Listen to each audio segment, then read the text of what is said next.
Let's go ahead and get on the new material now. We'll start here's the handout.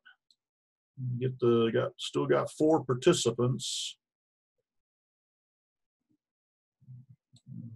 I realize a lot are having to stay late to meet the deadlines.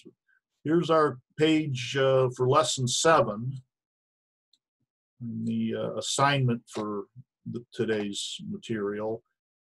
You might see an old one in older documents. I relisted the exercises that are available to do for homework. There's 6 of them now. I want us to choose 2 of them. And what else? Also on the master copy, I added a couple of more editing polyline options besides join and width. I also want to demonstrate spline and fit. So I'm mostly saying that just to remind myself.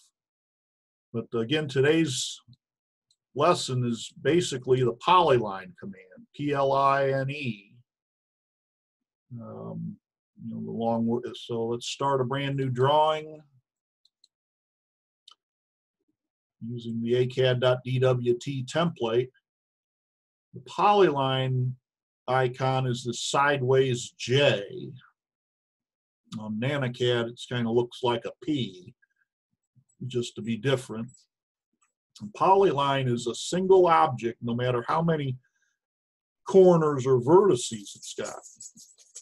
And at first glance, it looks like just a bunch of regular lines. Hit enter or spacebar to finish, but check it out. When you click on any part of it, you end up selecting the whole thing. And within the database, this is an incredibly row of information in the database, or the Excel spreadsheet, if you will, of object definitions in your drawing. The beauty of this thing is, one of the advantages of polylines is that you can go to the properties and it'll tell you the length of it. Here we got 11.39 something in the length of the polyline. So if you trace your parking lot or your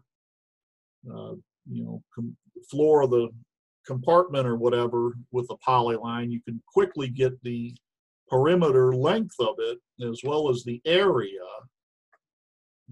Area is a bad example because we didn't close this polyline. It's open-ended, so its area is a little confusing. But check it out. We'll close that. Now, before we explode this polyline into its original pieces,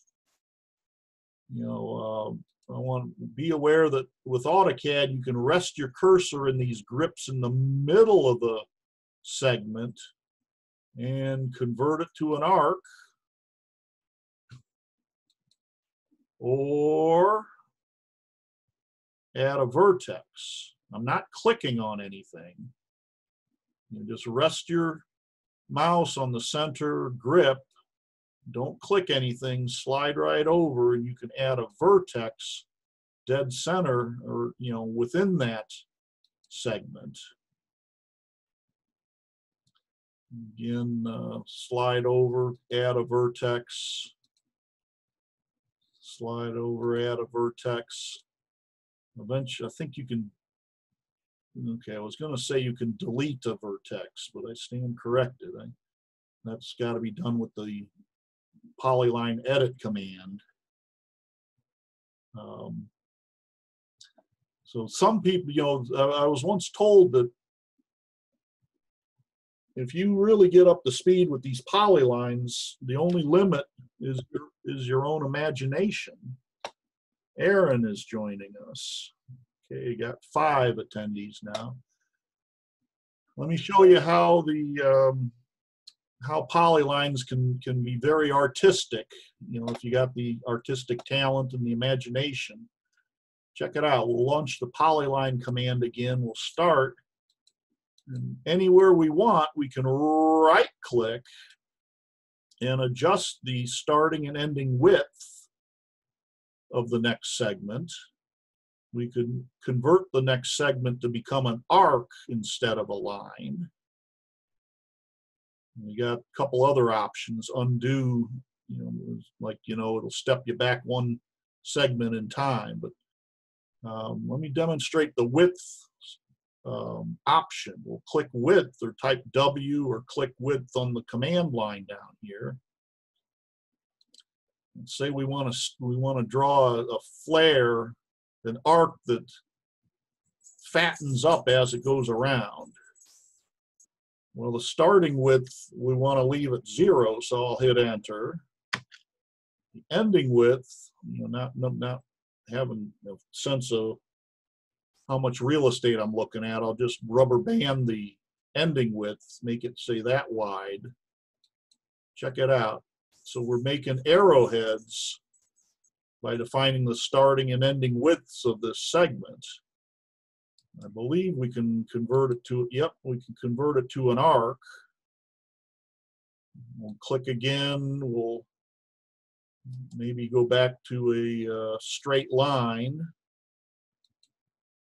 Right click, convert it, go back to arc, go back to altering the width. We'll start it at the 0.39 width it is right now. Hit enter, but taper it back down to 0. You get the idea. So by fluctuating back and forth between lines and arcs and fluctuating the starting and ending width as you go, you can be very artistic. I don't know anybody that does that.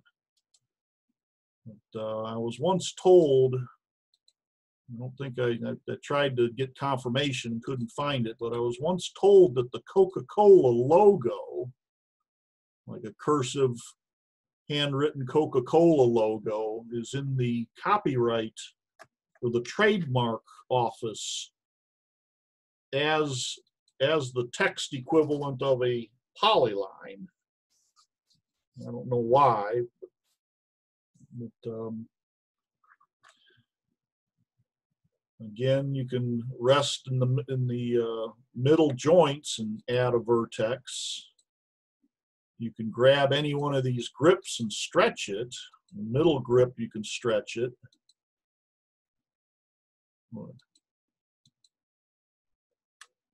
So far, so good.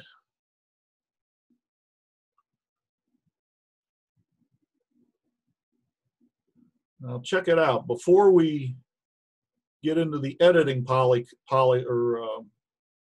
edit polyline edit command. What's it called? Modify. Edit polyline, or PEDIT. Let's dummy these polylines back into simple arcs and lines. We already had this command when we were studying arrays. That's the explode command here. The explode command blasts high-tech, complicated AutoCAD objects down into its basic forms of life, simpler life forms. So the explode command will blast polylines, no matter how curvy and pretty they are, back into simple lines and arcs. So let me show you that. Click on the explode icon. I'll pick that one and pick that one and hit enter. Notice that now we got, each and every segment is a separate object. You can move I'll undo this, but you can move the segments individually. Unfortunately, with the exception of undoing, there's no way you can regain that fluctuating width information that made the arrowheads as they curved. So I don't know if that's a problem, but now once you've got it blasted down into nothing but arcs and circles, I think it's good to use your fillet command. I got a 0 radius now. We'll change the radius, say, to, I don't know, this distance right here. And I can radius the corners. Hit enter, radius the corners. In fact, we can even put a circle in the middle of an arc, trim the circle away. Not sure why it took 2 pieces to trim that. Won't lose sleep on it. Or we can erase pieces. Hit erase, I'll blip that and grip edit to endpoint to endpoint, snap back together. You get the idea. Everything we've learned about editing objects, you can use once you've exploded the polyline. Rather than attempting to keep the polyline as it is and change the radii and add and delete segments. So once you've modified the polyline using the old commands we've used, well, I should say once you've modified this collection of regular arcs and lines, and you want to assign a width to it, or you want AutoCAD to calculate the total length of it all, it's very easy just to weld it all back into a single polyline. There's 2 methods. The easiest one is join, but unfortunately that's all you can do with it, is weld the arcs and lines into a single polyline. I'll do it and then undo it to show you the more versatile tool. Click join. I was playing last night. I'll just over select, hit enter, and everything that is joinable got joined together. Interesting. It did both polylines just by a sweep, selecting them both at the same time. Excuse me, Paul, it's Dan. Yes, Dan. So recently I've been trying to make hatching in AutoCAD. Is this a good method to join lines so that you have a closed area for hatching? Yes, sir. Okay, thank God. Even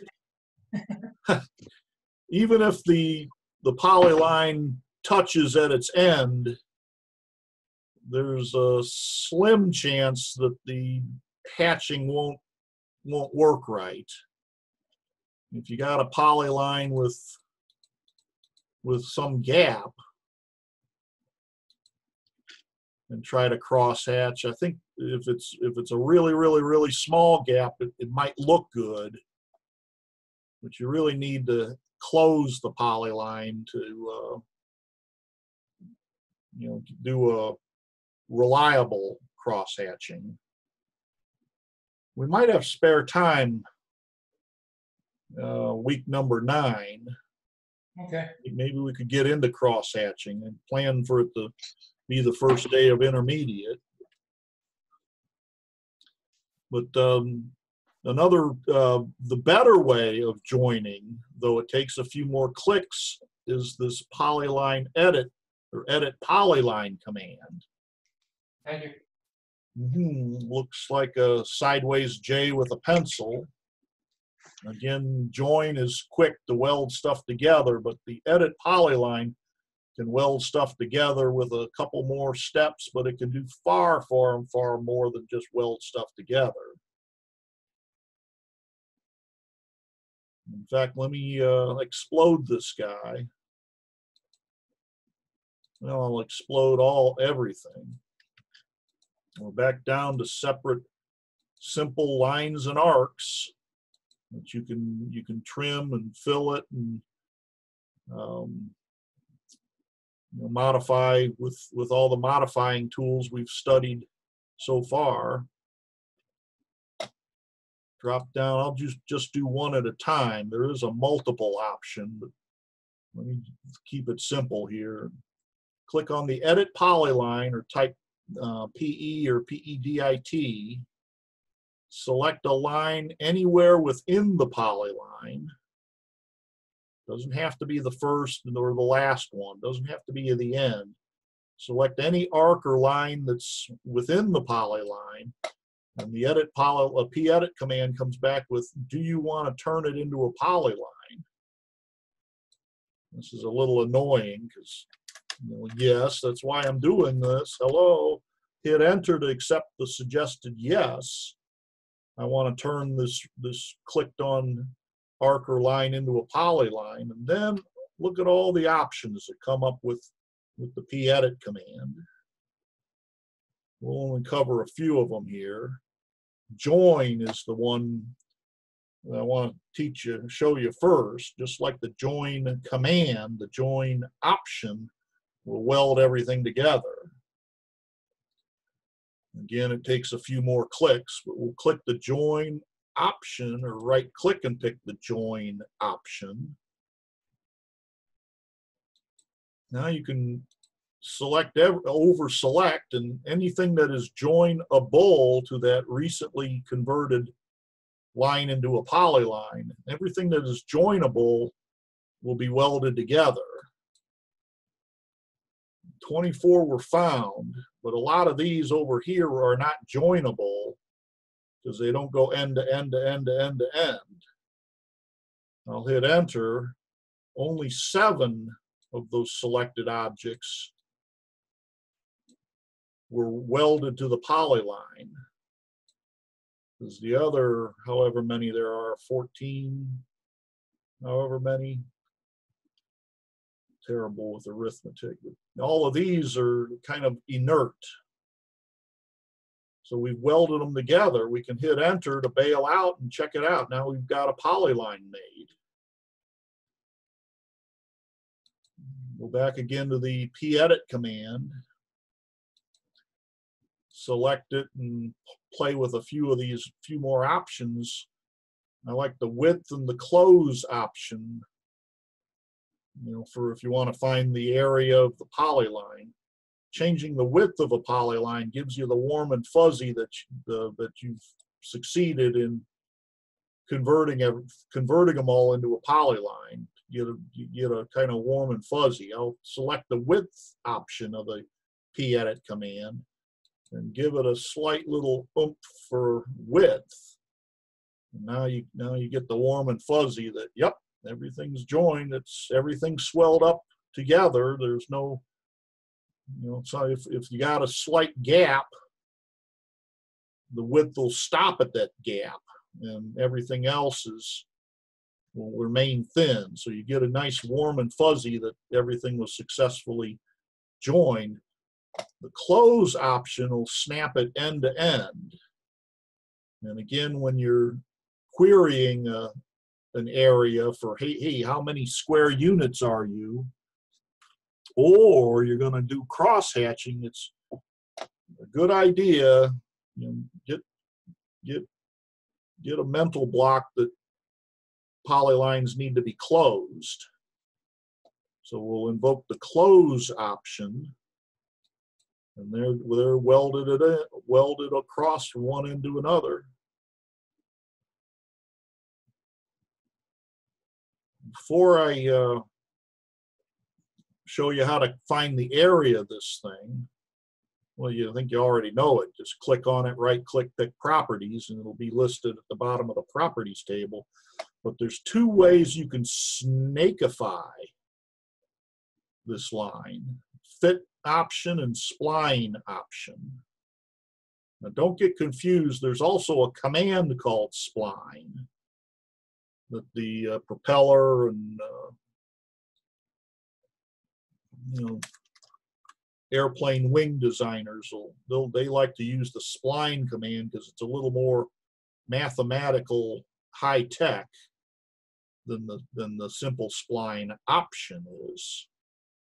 Back when I was tracing a railroad line or a river, I'd click, click, click, click, click, click, click with my polyline. But I'd click the spline option, and it would snakeify the polyline, more like a railroad track would actually be. The other option to snakeify, the fit option, I think is a bit too radical. And I don't know that I've probably used it a few times, but not often. Instead of the spline method of snakeifying, let's use the fit option to snakeify. And there the polyline literally passes through all those original vertices of the line to line to line we had. So you can snakeify by either one of these methods. By decurving, you put it back to simply the straight lines that we originated with.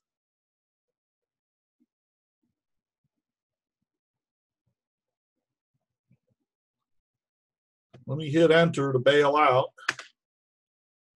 And again, you can get the perimeter of this and the area of this from the properties palette. Simply select it, right click, pick properties. Down here at the bottom, 9.7 square units, whatever a unit is, a millimeter, a mile, or light year, whatever. The length is 15 point something units. So there, just with this information, I think you can copy. No, I was hoping you could drag across and copy that text and paste it into a spreadsheet. But putting these numbers into a spreadsheet will help the architect estimate how much it'll cost for the asphalt and the curbing to go around the parking lot. Another way let me hit escape to deselect it. There's a list command. I don't think we covered list command yet. I simply type LIST. I think LI is enough to type. Yep, LI, enter. Select your polyline and hit enter. And at the top of this listing, it gives all the data that would be in that super long row of Excel that describes all the AutoCAD objects in your drawing. But at the top of the list, and I think it's gonna, once I click, it's probably gonna keep scrolling. Nope, stand corrected. There's the same numbers we had in the properties dialog box. Hit enter a few more times. Okay, it was a short list. Plus the automatic save tripped me up. You know, if you've got a polyline with 1,000 vertices in it, you'll be clicking, click until it covers every single piece of information to define that polyline. The list command, let me hit escape. The icon for list, I think, is on properties. Yeah. Rest your cursor on the drop down or click the drop down on properties, and this little Declaration of Independence looking thing is the list icon. So LI, enter, LIST, enter, or click the icon. Click on the polyline, hit enter. You get the area and the perimeter at the top of the list. If you click on list on any one of these arcs or lines,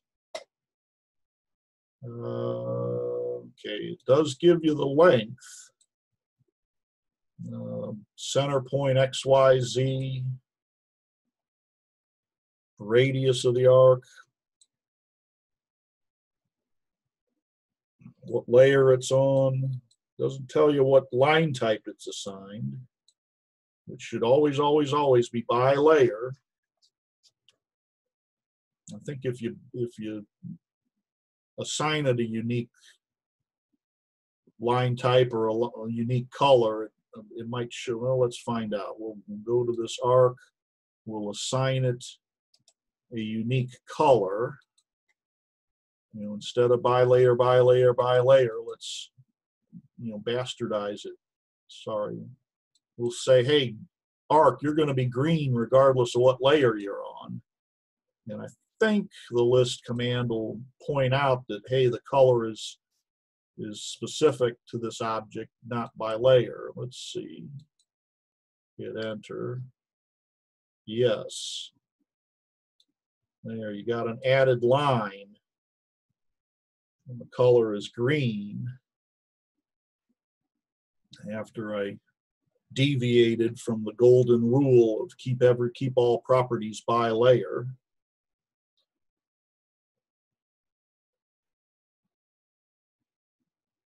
What else can I tell you about polylines? You open up the oh, there's an edit vertex option.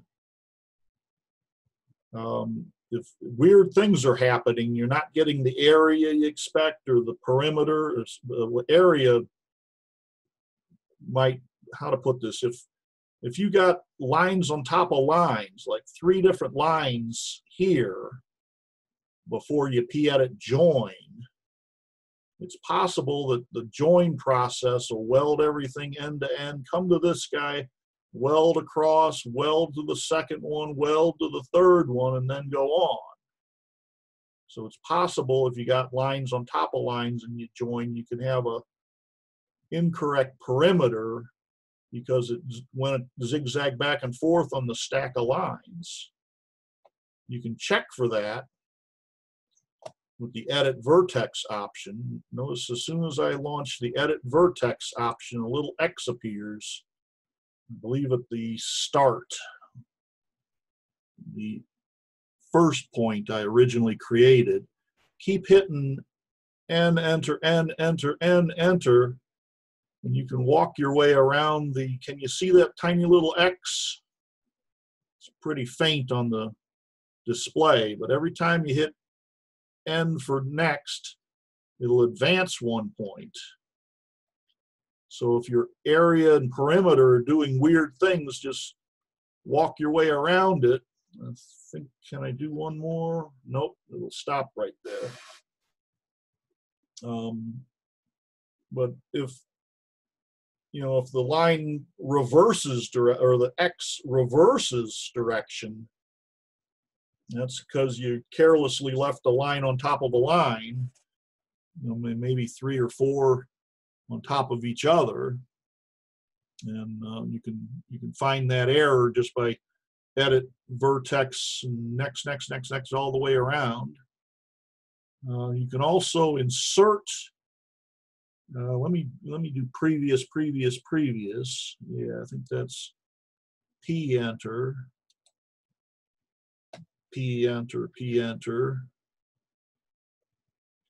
Call it there. We can insert a vertex in the middle. I believe it's going to insert a head, you know, from where the X is to the next newer, or to the next young, or to the next one. We'll click insert. Watch it make a liar out of me. Good. Okay, now from that new vertex, say we want to convert the upcoming segment from where we are to the next younger, or to the vertex that's immediately younger. You can right click and add a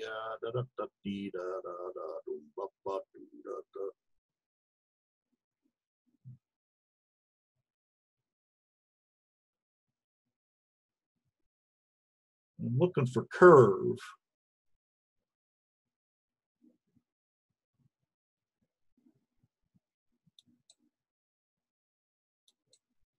Okay, I'll take a hit for that one. But my point is, you can add vertices within the polyline. You can also fluctuate the width.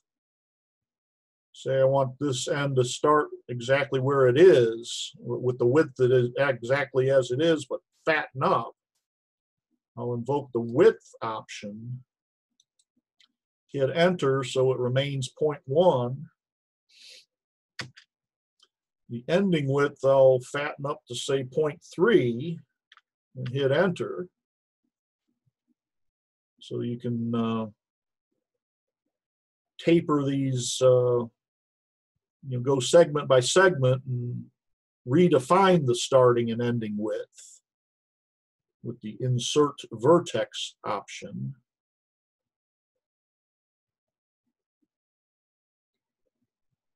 So far, so good. So next.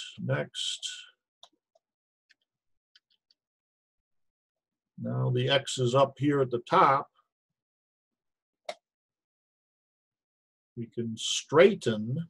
Well, that's more than I think I'm presenting more than you need to know and more than I usually do.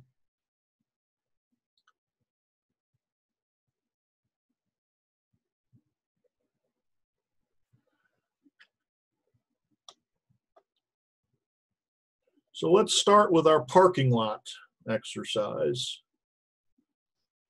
And by the way, I'm going to intentionally deviate from this handout because students will get obsessed if, they got 25 parking spaces, but, a few more or a few less square feet, where's the difference?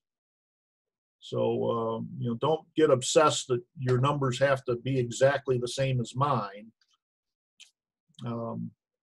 Each of us might come up with a different parking lot design and let the client decide which one he or she wants to, to have built.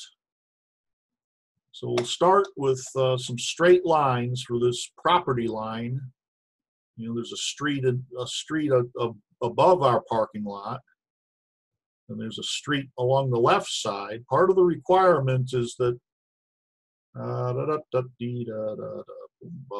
green space,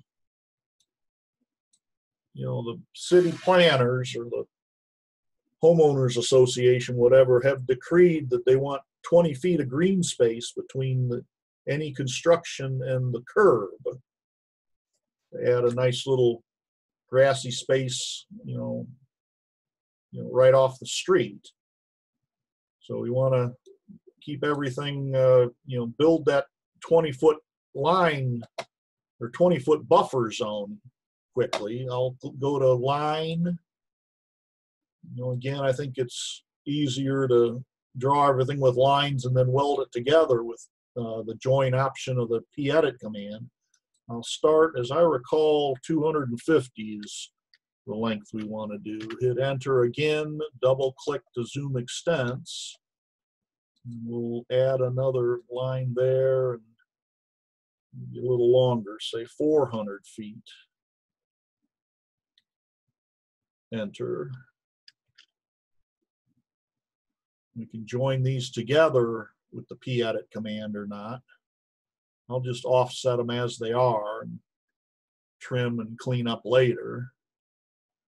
I'll launch the offset command and set the offset distance to the 20-foot green space buffer required by the client or local regulation. Enter. Select this curb line of the street above, select this and hit the side I want to offset it to. Select that and off. So now our parking lot will wrap around these lines. We need to make an entrance. 20, roadways are to be 24 minimum. So we need 2 arcs that have a 10-unit radius minimum. I'm thinking that would minimize the amount of asphalt if you minimized all the radii. I'm not sure if that's true. So we'll make 2 180-degree arcs with a radius of 10, and mirror one to make the other so that they're spaced 24 feet apart for the vehicles to come and go in and out. Let's start with the center diameter.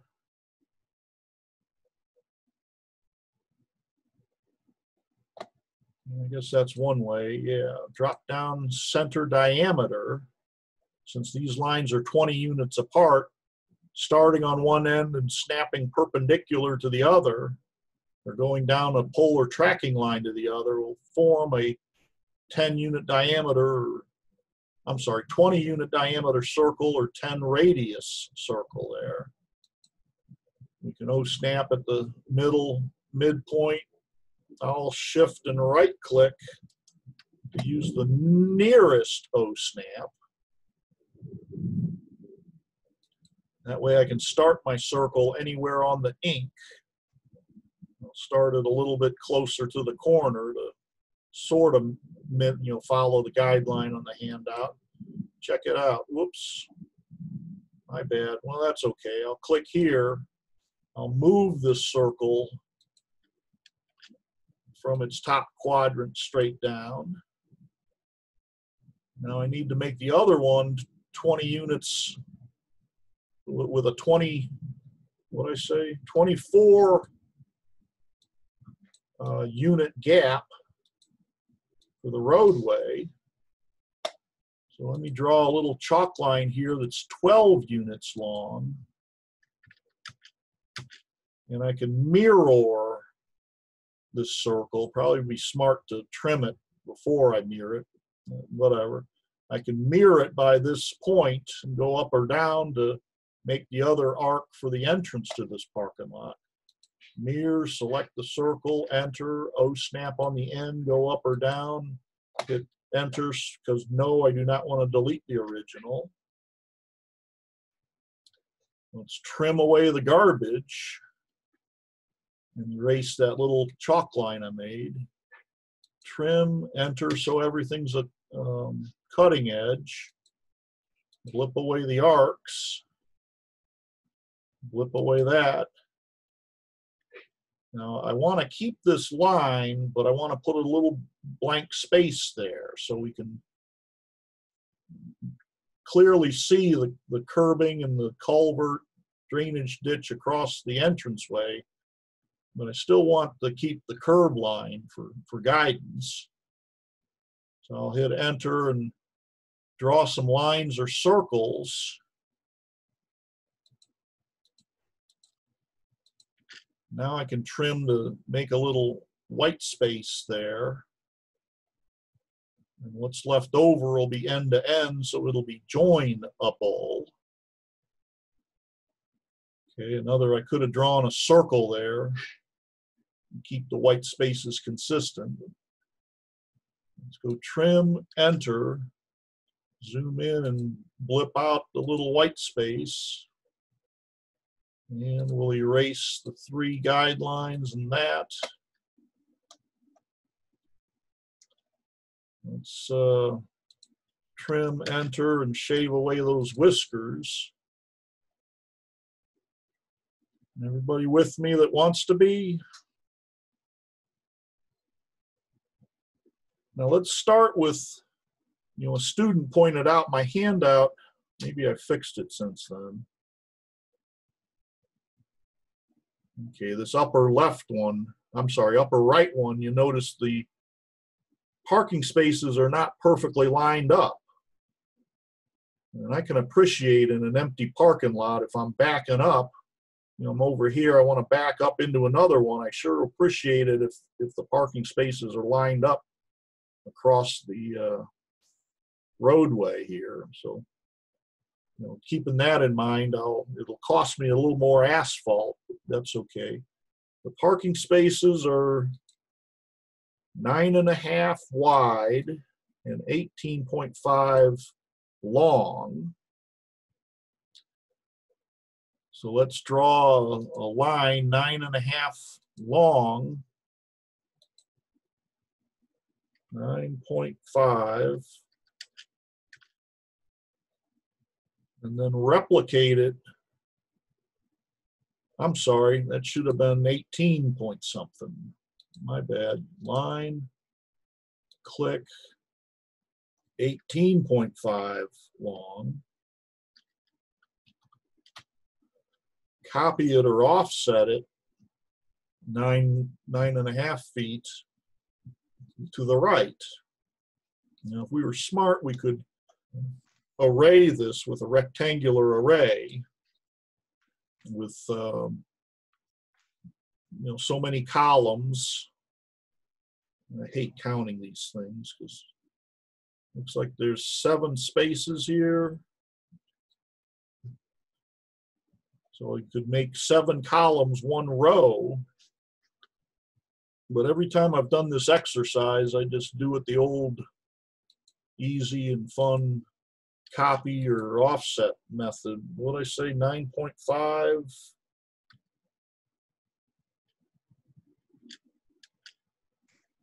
Now I can copy 1 and machine gun it all the way down.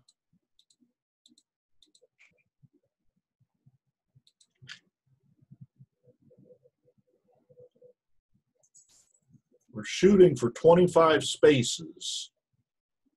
The client wants, give or take. We need a 24 clear zone between the parking spaces for cars to back up and come and go. So let's draw a 12-unit line about which we can mirror these parking stripes. Okay, so I'll draw a simple 12-unit line, kind of like we did to mirror this arc. We'll mirror, select all these lines, hit enter, and mirror about the end of that. Nuts. I keep hitting escape instead of enter. Mirror, select, enter, first point of mirror line, second point of mirror line, enter, not escape. Blow away the guideline. Let's copy these down.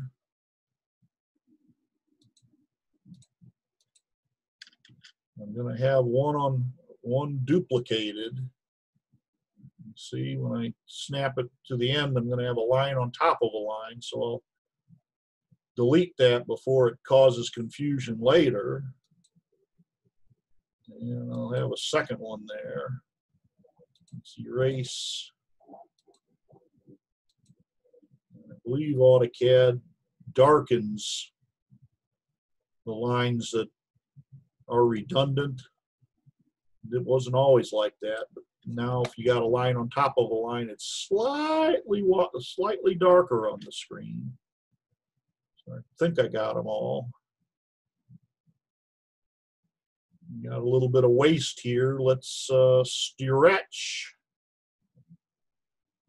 everything so that this stripe is on the edge. We'll launch the stretch command. Select everything with the stretch crossing window, crossing what we want to turn into rubber bands. Enter. And we'll stretch it straight across, and we'll erase before we forget that line on top of a line. I got one found.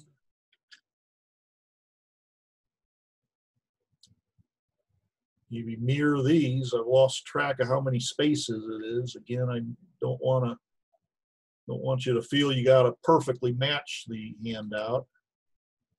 We'll mirror these, and wouldn't you know, I no longer have my mirroring line. There is a O-snap, O-snap between these 2 points. And yeah, what the hell? Let's see. So mirror,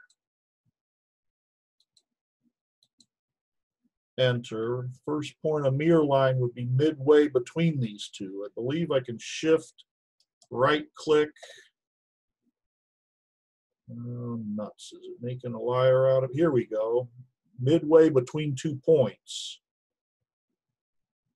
Doing it this way really doesn't save me any time, but it kind of looks cool. Click on that, and I want the first point to be between those two. Now I'll go right and left to define the second point of the mirror line. Enter.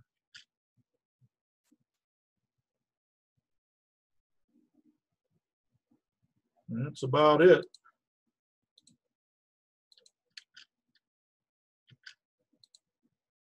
I'll close off the ends. I'll erase the redundant lines that I just put on. I put this long line on top of the two stripes. I'll clean up this guy with trim or a 0 degree, what's it called? 0 radius. Interesting. Why are those all separate? Oh, okay, because we're in the trim command. Duh. There we go. Now I'll get rid of that stray line. And I got to trim this guy. Enter. Now we can join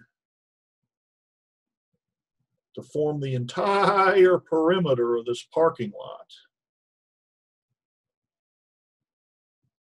Since I want to swell it up to get the warm and fuzzy, because I'm too lazy to count the number of vertices, and I'll use the pedit command instead of the join command. Click pedit, select any line anywhere in the assembly. Doesn't have to be the new one or the first or the last one. Yes, I want to convert it into a polyline. Hit enter to accept the suggested Y default for yes. And I will join now by invoking the join option. And it's tempting to go click, click, click, click, click, click, click around, but being incredibly lazy, I'm just going to window everything, hit enter. All right, it says 7 segments were added. I'm too lazy to count to see if I got more or less than 7, but I'll hit the width option to swell it up. We'll make it say, I think 1 unit will show. There we go.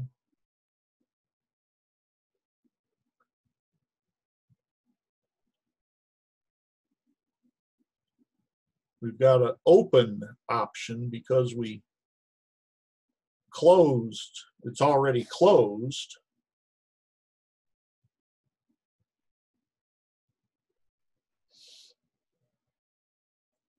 So I think I got way more square footage than the handout. Let's do a list on this guy. Declaration of Independence looking icon, or LI enter. Select the polygon. By the way, it's a good habit to select these by straddling your pick box over an edge.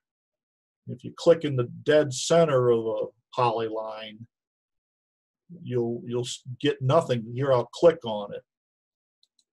It's selecting nothing. So you gotta either crossing window or straddle your pick box over the edge. There, I got one. Hit enter.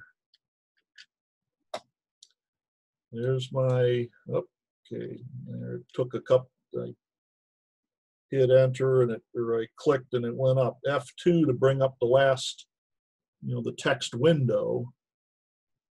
And I can copy paste these numbers. Control C, I'll just dump them into Notepad now.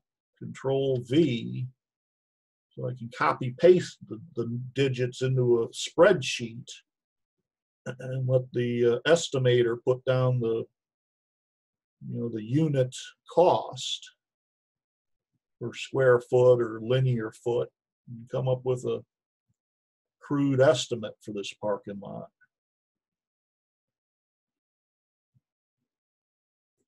That reminds me, I don't think I've taught it recently, but a nice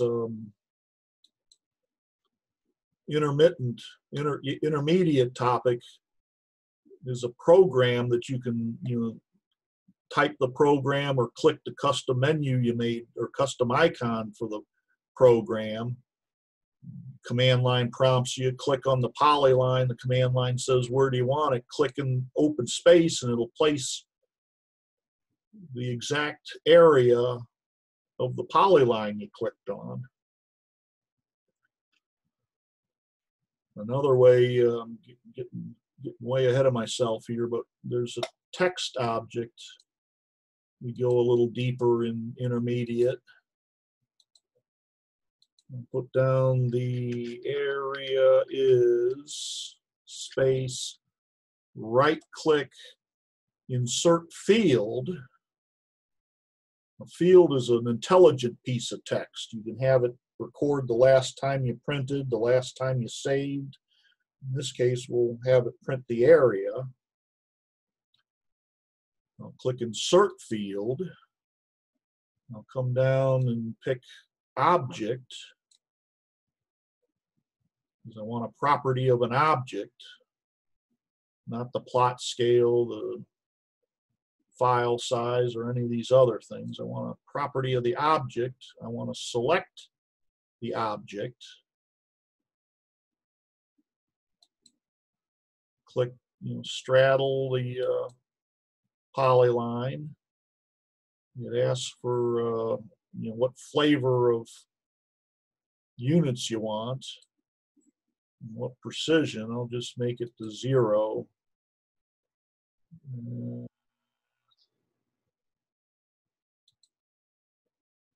I'll pretend I didn't see that. Click OK. There, the handout says 9,700, but my area here is a little over 12. I'm sorry, yeah, 12,000 instead of 9,700. I'll continue on and say SQFT. Close the editor. Client comes back with, you idiot, I can't afford that. All right, I'll wipe out a few parking spaces. And I'll stretch it so these parking lot stripes will coincide with this curb. And then I'll erase the redundant lines before I forget.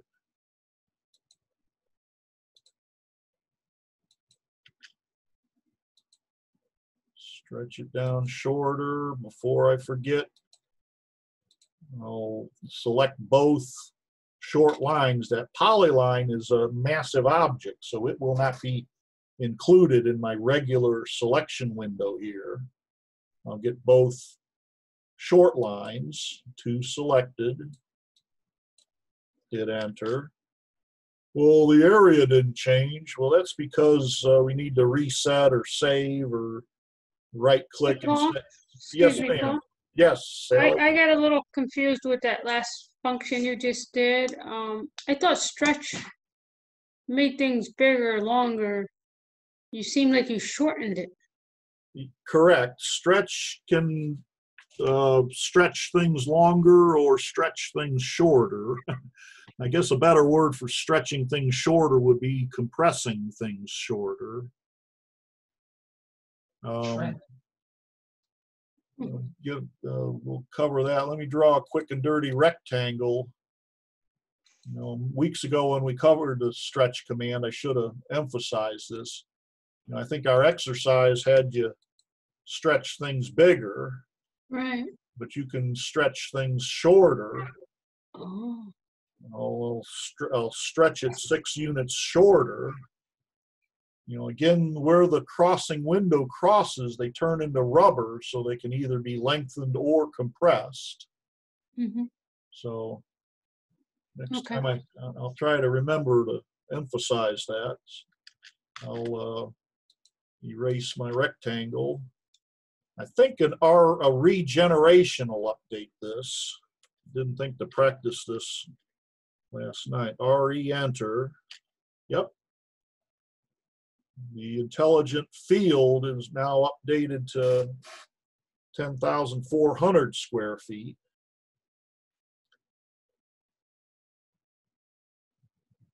I'm too lazy to count my parking spaces, but you get the idea.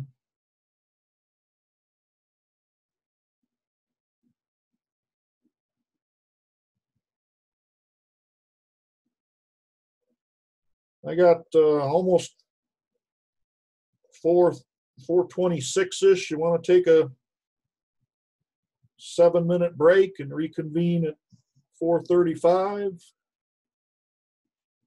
Let's do that. And Aaron, can you hang with me? I'll show this in NanoCAD.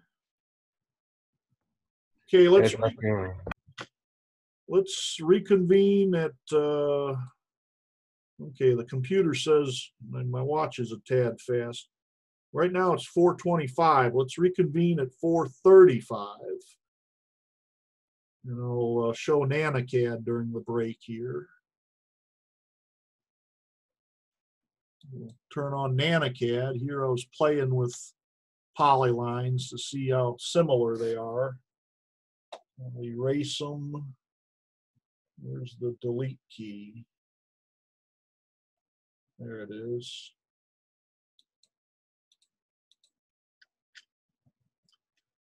Let's draw our guidelines. 250, enter. Okay, the view is already out far enough. I don't have to zoom extents. Say 300, enter.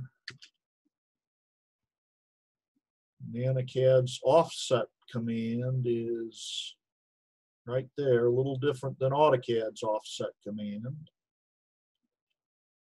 I'll click NanoCAD's offset command, set the offset distance to 20 and hit enter. And that'll put our 20, put some chalk lines of the limits of our construction.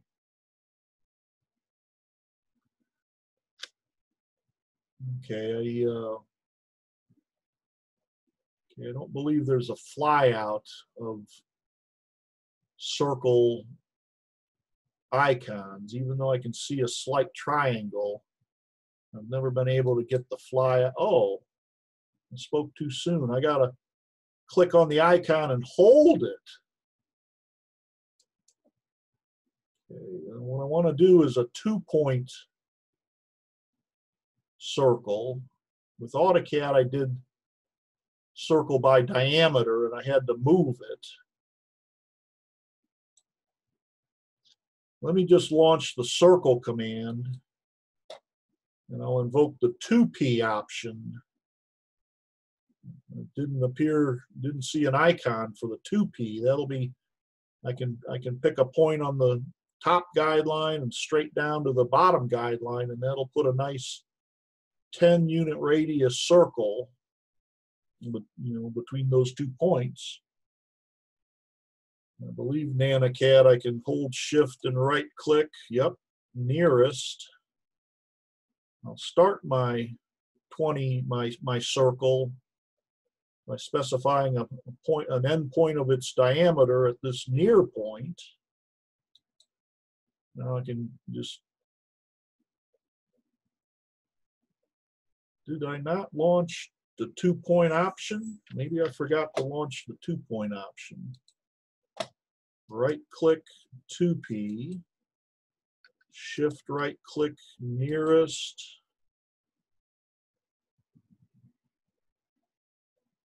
shift right click nearest.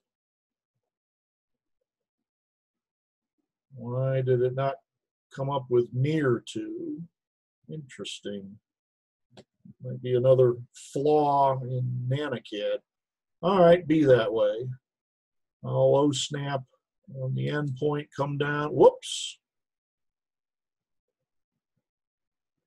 Okay, it launched the near O-snap after all, just didn't give me the visual. I'll draw a guideline 12 units away so I can mirror this circle.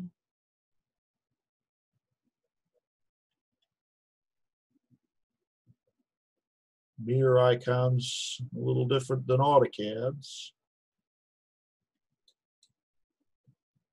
I want to mirror this circle, enter, about a mirror line that begins at the end of this guideline we drew. And polar straight up or down, enter. I'll draw little circles to get the white space. Probably should copy so they're identical. I believe I can trim away and erase my guideline and erase my circles. And we'll have the entranceway. Where's trim? There we go. Launch NanoCAD's trim command, hit enter so that everything is a cutting edge. And then machine gun everything away that doesn't look like a parking lot entrance.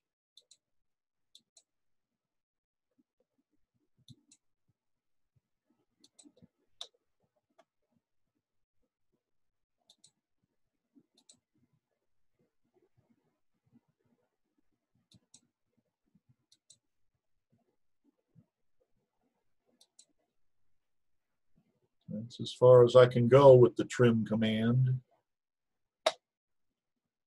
Okay, NanoCAD also has the erase option of the trim command. So practice the erase option of the trim command. And erase these little whiskers.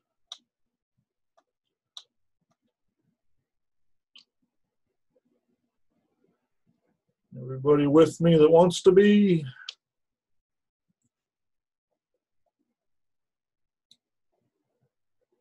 Okay, Aaron, your mic's turned off. If you're not aware, that's okay. I lost the toolbars. Well, no, I got to click in NanoCAD, and hopefully they'll reappear. Let's see. Yep, good. And I'll have to admit, I am having a problem that these toolbars disintegrate, and I got to go Tools, Customize Interface to bring them back up again. Modify and draw. I haven't quite figured out what I'm doing that causes that. Let's start a parking space right here for 18.5 feet long. And we'll offset or copy a second one and then machine gun copies down. Launch line. Just occurred to me by starting at this endpoint, the join process might confuse.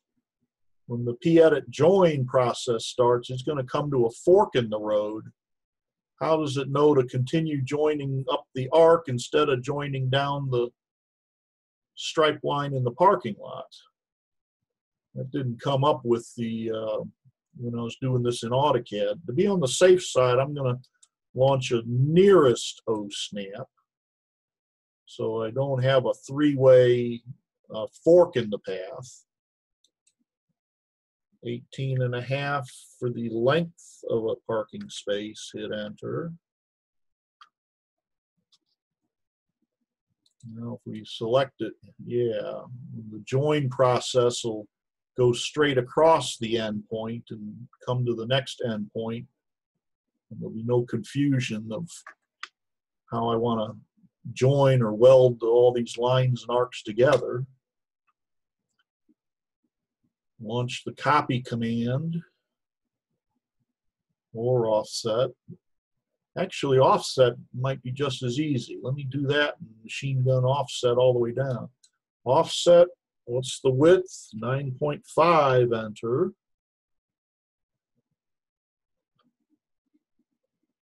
Select side, select side, select side. Hard part's getting your pick box on the one you want to offset. Hit enter when finished.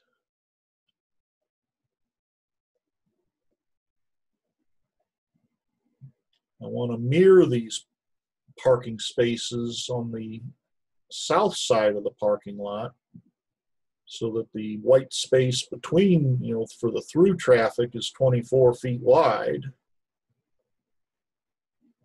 Another topic on intermediate is object snap tracking. I could do this without having to erase anything, but it's easy enough to erase stuff. Let's draw a guideline. 12 units down, enter. And now we can mirror these. I'll later extend or fillet this guy all the way down, enter. First point of the mirror line, right or left for the second point of the mirror line. Enter to accept to save the original. I'll leave my guideline there, because I remember what was it? I want to mirror the parking spaces here over to this side, so I'll leave my chalk line there. I'll draw a line across and use the fillet command at a 0 radius to connect these two lines to form the right side of the parking lot. I'm running a bit over time, I see. Fillet.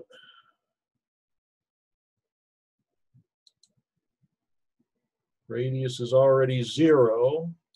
Okay. That's interesting. Why am I running near OSNAP?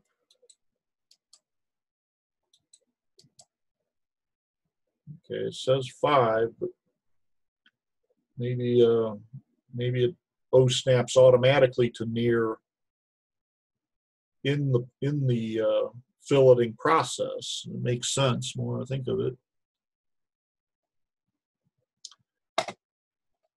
To speed this up, let me trim it and calculate the area.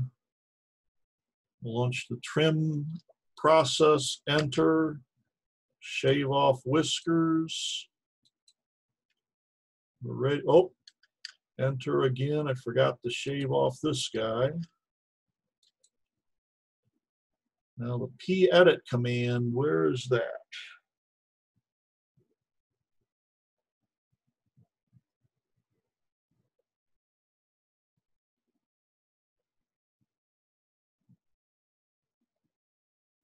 Can't remember if I had to bring up another toolbar. Modify. Oh, tools, customize, interface.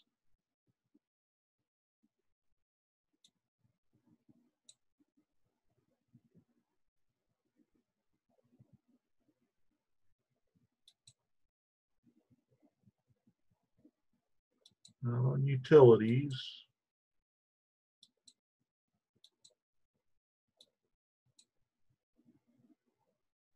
Properties has got the list command here. I'll leave properties up.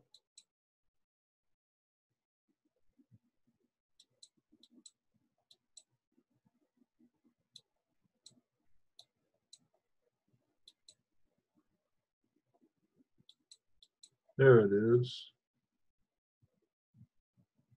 I don't believe any of those are ones I'm looking for.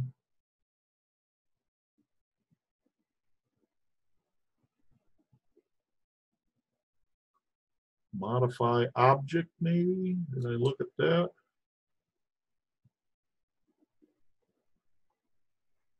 There it is. Nope. There it is. Modify object toolbar.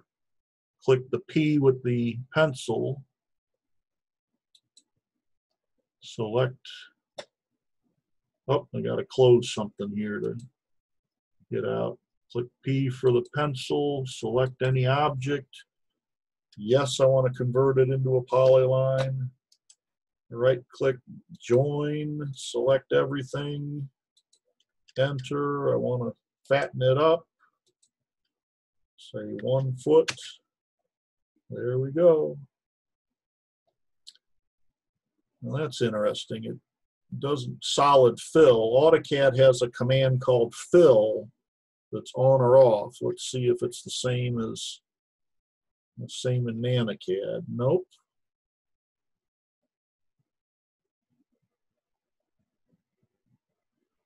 Well, sorry. I'll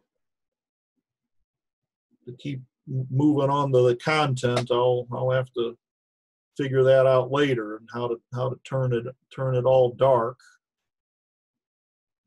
Maybe it'll plot out that way. I'm not familiar. Everybody back from break?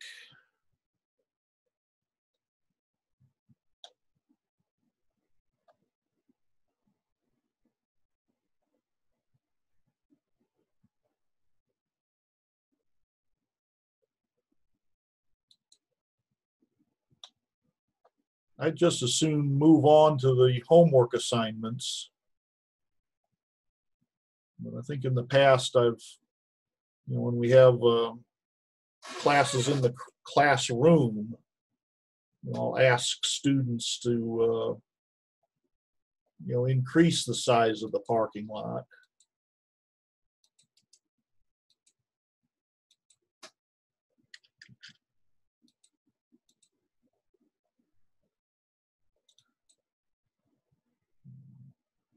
We got to blip away 2 of them to make 24-foot drive. Whoops.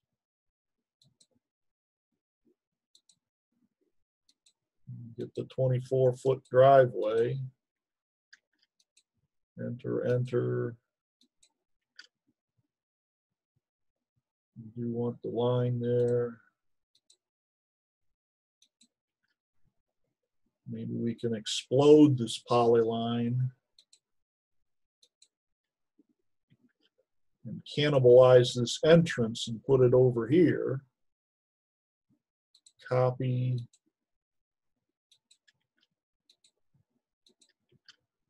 Rotate.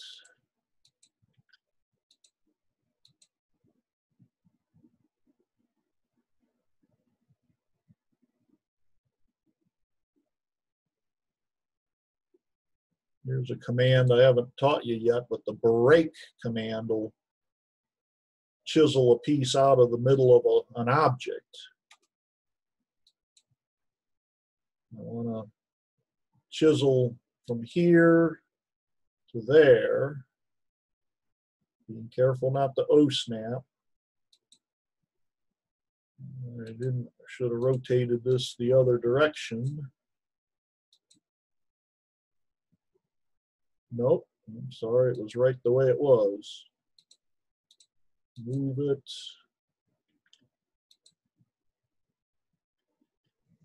Shift right click near.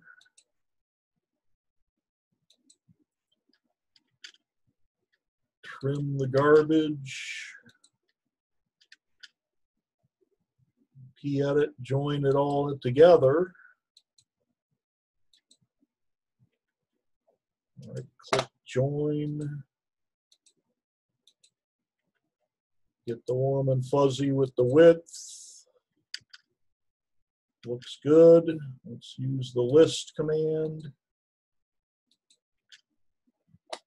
We're up to 22,000 square feet now.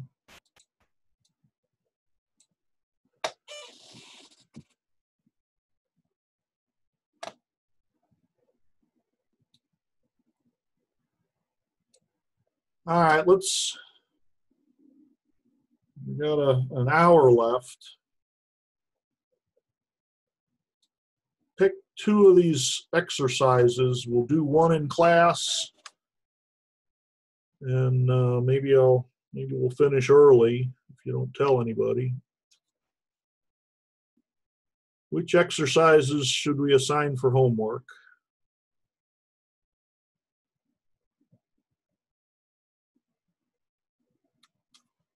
All right. How about these two in the middle, 51 and 52?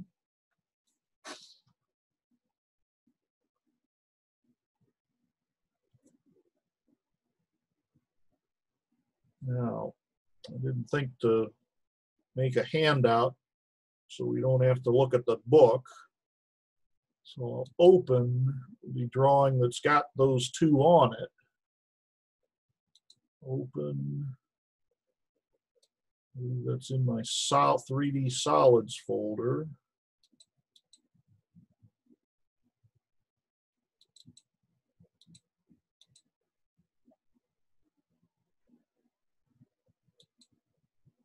Double check it's the newest. Yep, 3D 51 to 80.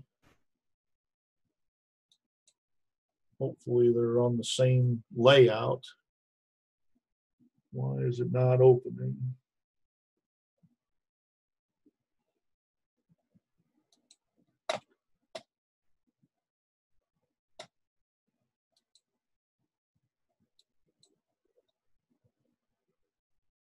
Okay, there's 51 and 52 on a layout that we'll learn in intermediate. And I've extruded them into 3 dimensions, but didn't bother to document the dimensions. We'll learn how to do that in intermediate. I believe I've converted the entire book to 3D with the exception of 3. Anyway, let's do 51 and 2. I'll zoom in.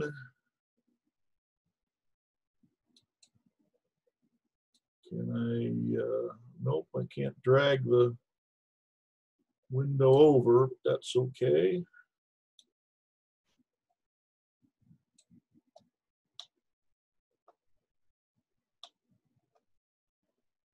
We'll start a new drawing.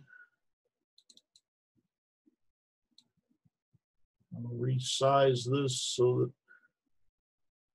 you can see the completed drawing as well as this one. Close that without saving.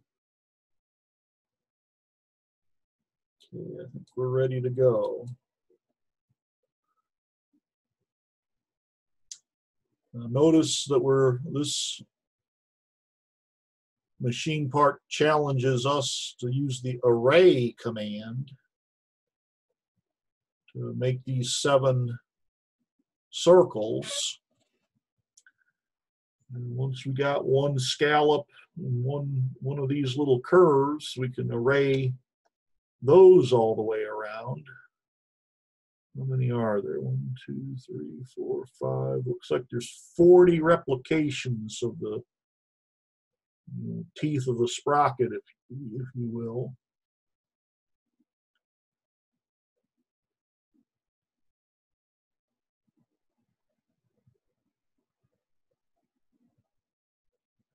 So let's start with, when you're smart enough now, let's use some layers. Start layers. Yeah, we already got plenty in here. I'll set current my object layer. Now let me create, wait a minute, I'm in the wrong drawing. Let me get over here to the blank drawing.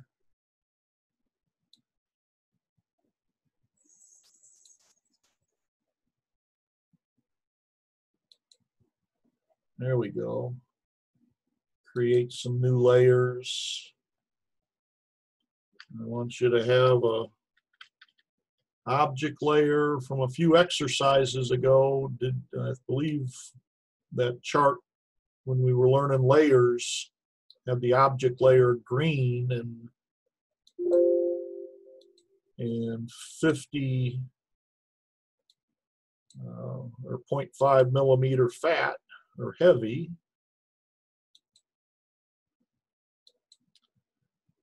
We'll, I think you all learn now you can use just one center layer for all your center lines, short or long. Yeah, what the heck? We'll do it that way. I'll make it red. And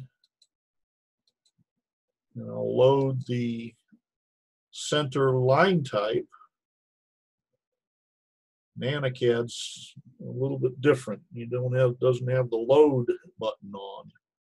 So there's an extra step to load line types in NanoCAD. We'll load just the center line type, and then we'll magnify it by its properties to the right LT scale modifier factor, so we can see the plus sign in the middle of the circles.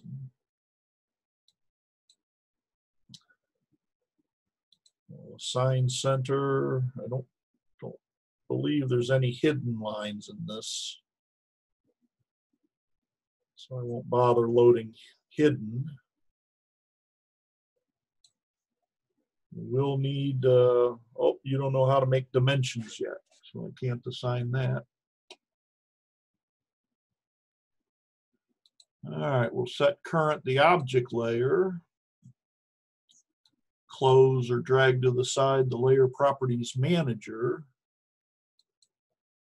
And let's start drawing 1, 2, 3, 4 circles, all from the same point.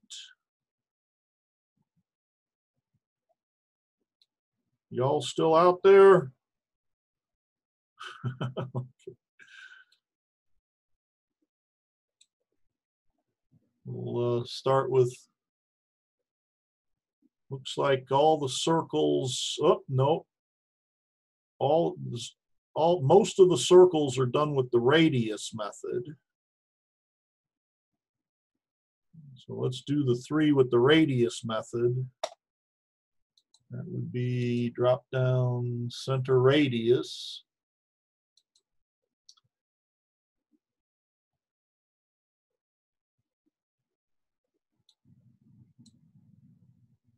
What happened? Okay, center radius. Okay, let me close the final drawing here. Center radius. Interesting. Be that way. Okay. First one is 16 units radius. Where did it go? Bigger than the display I'm looking at, so I'll double click, scroll out. Next one drawn with a radius is 63.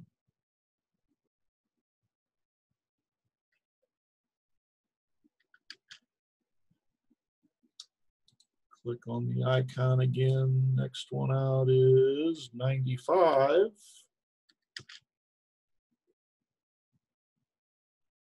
I'm missing one.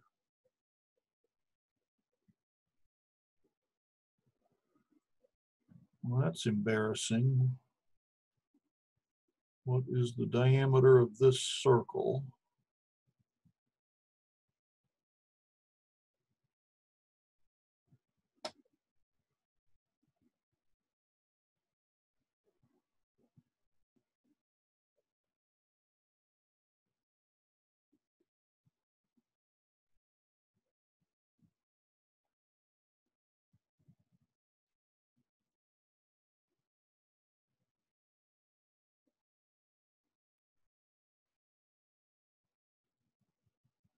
Well, this is embarrassing. It looks like I completed that without a necessary dimension. All right. So Paul, I think that diameter should be 167. Oh, 167 diameter. Right, because if you check the the distance between the middle circle, the small one, and so there's a 54 dimension, and then you add the radius of the 57 diameter circle. You should get 83.5. Oh, you're right. Why didn't I see that? 54 down and the radius. Duh. Plus 29.5. Okay. 28.5. Thank you. It should be, I guess, 165. Thank you, Ali. Too bad I can't give extra credits. Yeah, so it should be 165 diameter. Let's draw a line. Well, all right, we'll go straight to diameter of 165.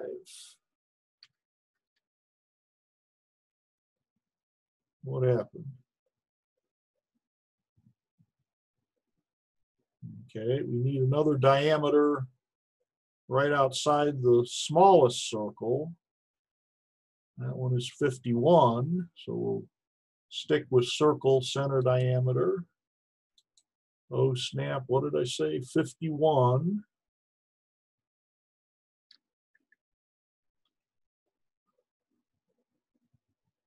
Okay, the scallops at the top are 9-unit radius. So let's use circle center radius, O snap to the top quadrant, and specify 9-unit radius. Why does it look so small?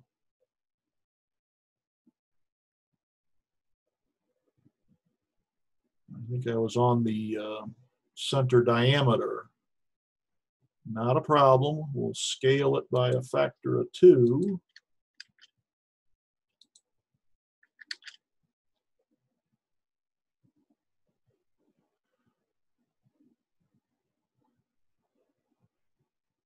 Now bear with me, folks. What I want to do is get this part of the circle and the short arc arrayed in a single array. So let me array this circle 40 times around. I'll mark that. Then change the array quantity to 1. I believe I'll have to explode the 1, and then I can array and trim apart, and I can array the 2 arcs 40 times around, right?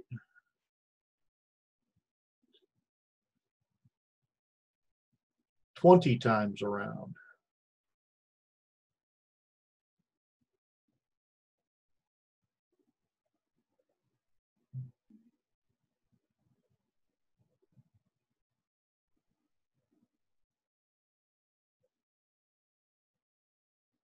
I believe 20 times around. We'll array, select what we want to array, enter, base point, dead center,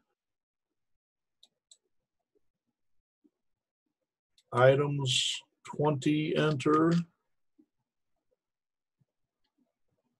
hit enter to bail out. Now I'll put a little marker. Double click on the array, change it back down to 1, hit enter. Now this is an array of a single object, so I'll explode it into 1.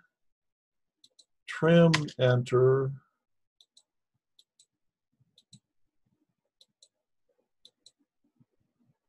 Why did it not trim that?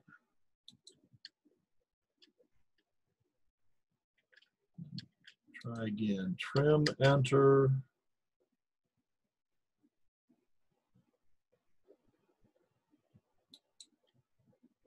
Why is it? Did I not? Why did I not? Oh, I think I O-snapped to the quadrant of the circle. Rats. All right, be that way. I'll undo. There we go. Grip edit to that intersection instead of the quadrant. Double click on the array, change the quantity from 20 down to 1. explode the one. Now trim, enter.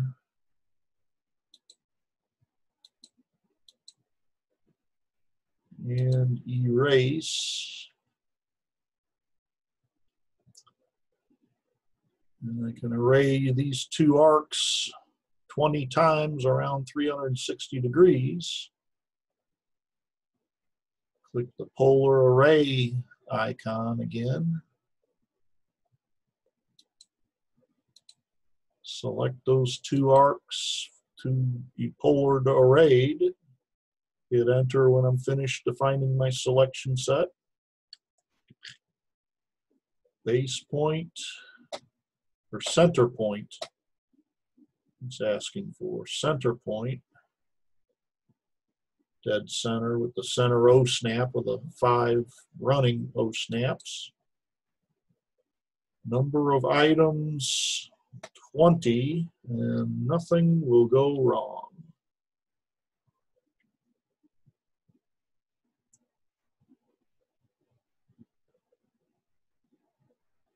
All right, let's draw one of these 12-unit diameter circles.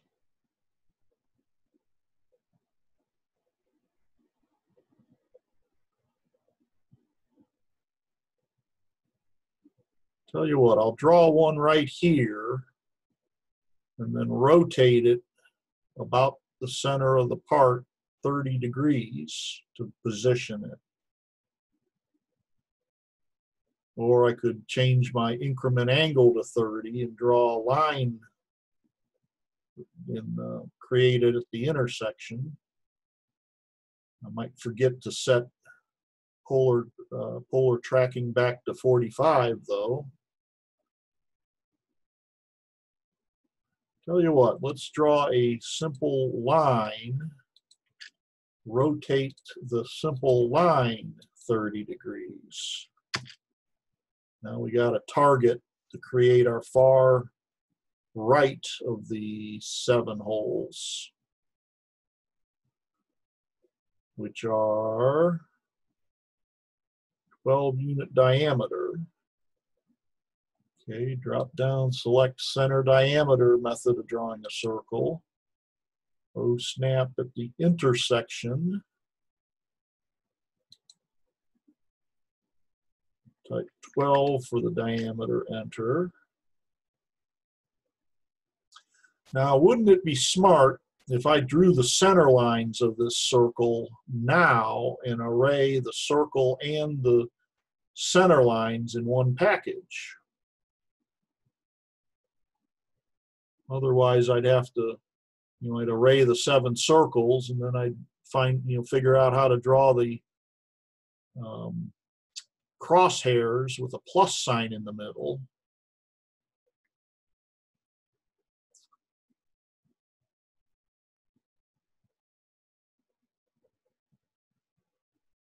Okay, I think I can trim away down to just, nope. I'll copy this circle on itself and scale it by 1.3. So I'll have a big circle that I can trim these two, the arc and the line. I'll move them to the center layer, et cetera, et cetera. So let's do that. We'll copy, select that, enter, pick the exact same point twice and hit enter. Now I can scale the newest one on this stack. By default, AutoCAD will select the newest one when the bunch of stuff is stacked up. Enter to say, hey, just the one object I found is all I want in the selection set. Base point would be intersection of those lines or center of the circle. 1.3, enter. Launch the trim command, enter so everything's a cutting edge. Trim garbage away.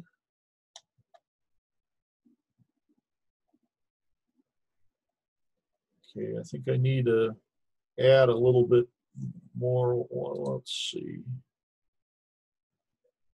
Nope. My handout does not have a red line between the crosshairs, so probably should to impress the hiring authority. But let's stay with the handout. I'll erase this. All right, Burgener, why is, I guess jumping back and forth between drawings causes some confusion. There we go. I'll move these two to the center layer, like we did for the homework, I believe it was last week. We'll leave LT scale set to 1 to try to get both machine parts on the same drawing. So I want to tremendously increase the line type scale multiplier factor in properties so that I get a plus sign in the middle of these. We'll select them both, right click properties. I'm guessing 10, let's see. Too high, say 8, 6. There we go, line type scale is 6, and I think it can be a hair more or hair less. And that kind of tweaks the size of this gap until the line type scale and properties changes so much that it adds another gap. So we can fluctuate it a hair. Okay, I think we're ready to polar array this entire assembly 7 times about an angle. Let's see, if this is 30, then the rest of the angle is 60. So I want to array 7 of these about 120 degrees counterclockwise. So we'll go back to our polar array icon. Select the 3 objects, hit enter. Specify center point of array. It'll be dead center or end of this line that's probably going to be erased. That's okay. Fill angle. We want 120. 60 to the right and 60 to the left of top dead center. Enter. Number of items, we want 7. Dun, dun, dun, dun. Hit enter.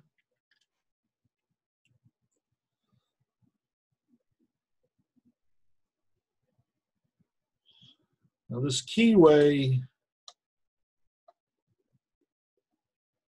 your textbook says it's 8 by 4, and I can't remember where the 4 is. Is the 4 the length of this line? Or the length from the machine keyway down to where the quadrant would be? Hey, Paul, Yes, ma'am. the textbook that I have says 8 by 2. Oh, what's my errata sheet say? Almost 3 by 4. Scale looks like it is 8. Yeah, something's wrong here. When I zoomed up on it, it was 8. Is the Is your concur? textbook say? Okay, I'm getting a little interference. Or are we agreed there's a typo in the textbook and it should be 4? So Yeah, it Paul, looks like the sheet says 8 by 4, the errata sheet. yep, 8 by 4. Yeah, this is twice this. Let me do a list on this. Actually, years ago, I got a machinist handbooks, and these things really should be dimensioned from the bottom of the hole. The inspector will put a snap gauge, go from the bottom of the hole straight up and say, hey, machinist, you cut it too deep or you didn't enough. Anyway, I suspect that this is 4 units. And double click to get in the model. Oh, all right, I got this welded into a block, not a problem. I'll explode it. Enter. Launch the list command, and I believe, whoa, it's a block inside a block. All right, we'll explode it again. Properties, list, select that guy, hit enter.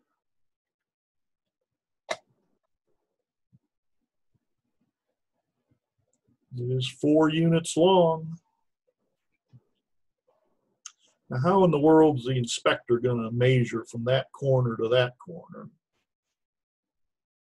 But they don't ask me these things. Not a problem. We'll get back to our working drawing.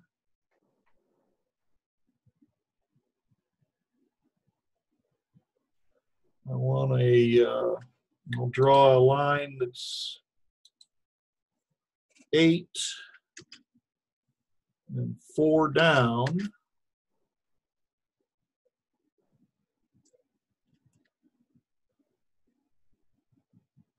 I'll move this L so the midpoint is at the quadrant, and then raise it so that this endpoint is at that intersection. Can't remember if this is how I did it when anyway. Move, select them both, enter, slide it up, mirror this guy about the center line, enter, trim, enter, shave away. We'll do a properties on this guy, and it's 4. Yeah, length of 4. And of course, that's got a length of 8. So we're good to go. Let's see, double click back in. I still need to draw 2 circles there, and looks like 2 circles to be trimmed and filleted back. We're getting there.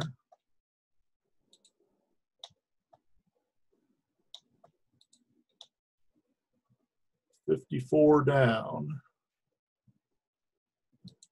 All right, I'll draw a, make active the right drawing. Line 54 down.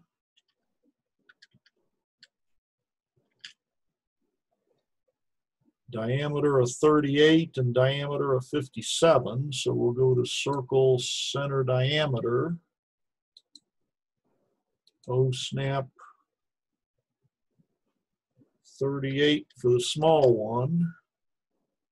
Click the same icon again. O snap the same point again, and 57 for the large one. Why does it look so different?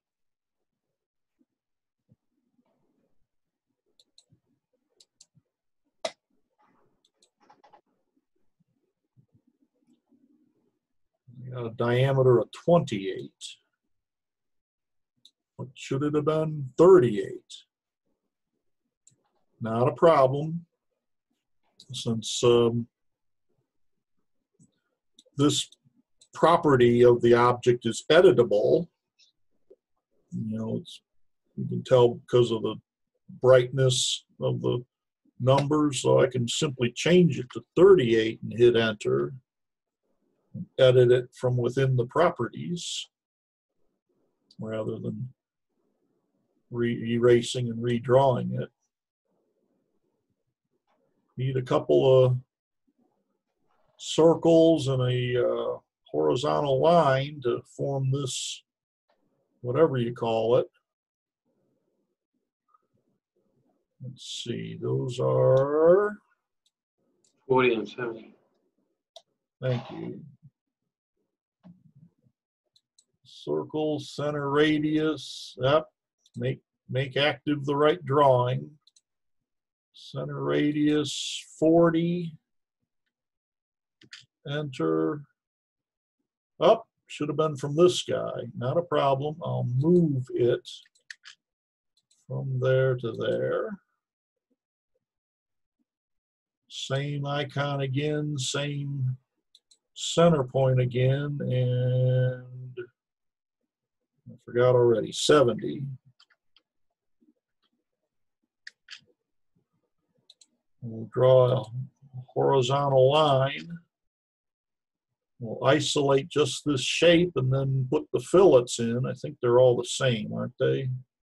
Yeah, 8x. Should have told you the first day. 8. The X means somewhere on this drawing there are 8 features for which the 6-unit radius applies. Sometimes it's a challenge to find which 8 they are. Where was I? Trim, enter, so everything's a cutting edge.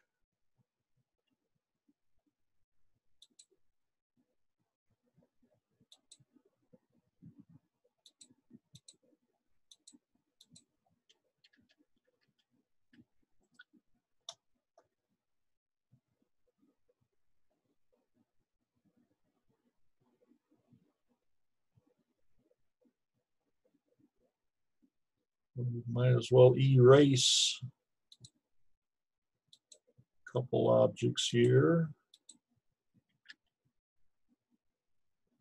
The fillet here will only truncate the arc. It will not affect the circle when I fill it there. But at this end, it'll truncate both the arc and the line to put the fillet there. Punch the fillet command. Radius is still 0 from the start from scratch template.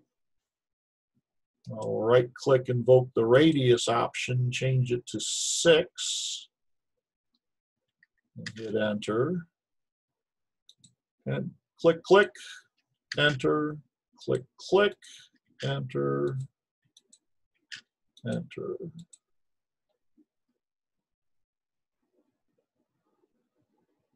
Mirror 1, 2, 3, 4, 5, 7 pieces.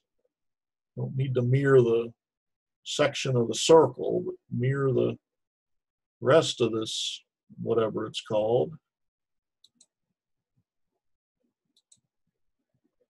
Rats, missed a couple. 7 I got. Enter. Any point along the center line is good, and then a point above or below it. Enter to accept the suggested default of no for erase the originals. And there we go. Got a few center lines to make pretty. Now, why did I not extend this center line out past the larger circle? Maybe because the textbook had it drawn this way. I guess when in doubt, follow the handout. We'll draw lines, make active the current drawing, save your projects. We'll scale it by 1.3. Now what? Try that again. Scale, select, enter. Base point for the scale procedure, 1.3 for the scale factor. We will mirror it about 45 degrees. Enter. We'll move these two to the center layer. And while they're selected, we will change the properties line type scale multiplier factor by how much? 8? Let's see. Not enough. 10. Not enough. 12. All right, be that way. 16. There we go.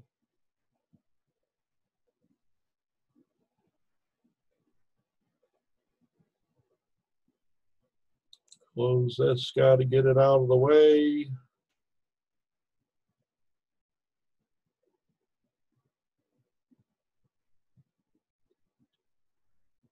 I got no use for these lines.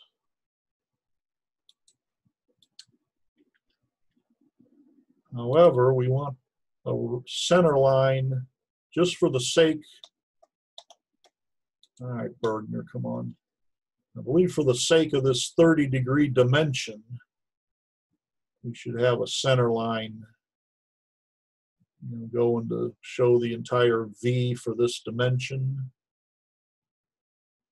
And by the way, dimensions, this is getting a little off the subject, but never stopped me before.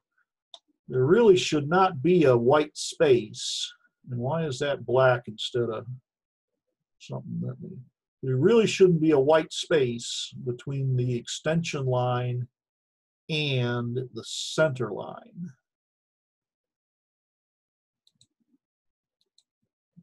So to really follow the ANSI Y 14.5 global dimensioning, I'll slide it down a hair.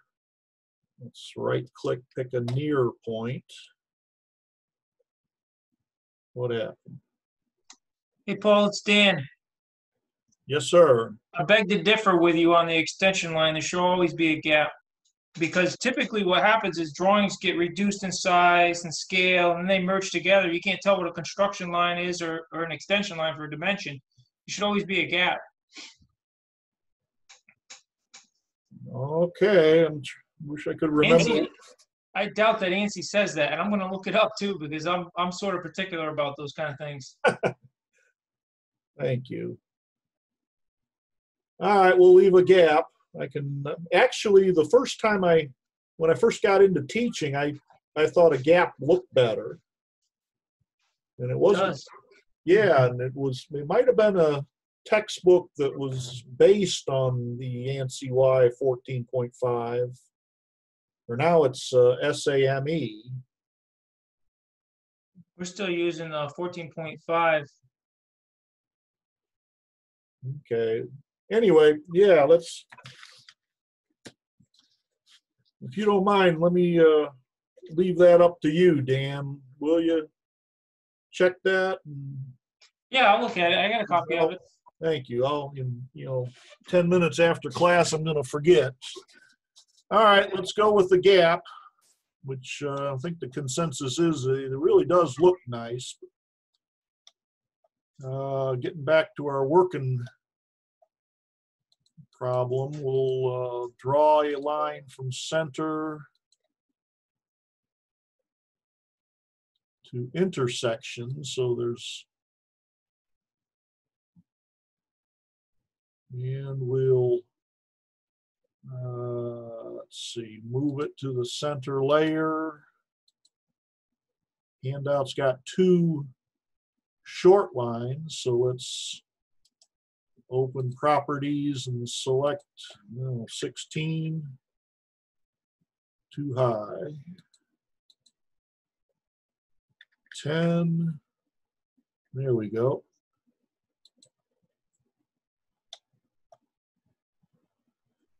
And since you haven't learned dimensions yet, I don't know that there's a need to go further out. How'd that get there? Oh, yeah, for finding that Yeah, we'll erase that.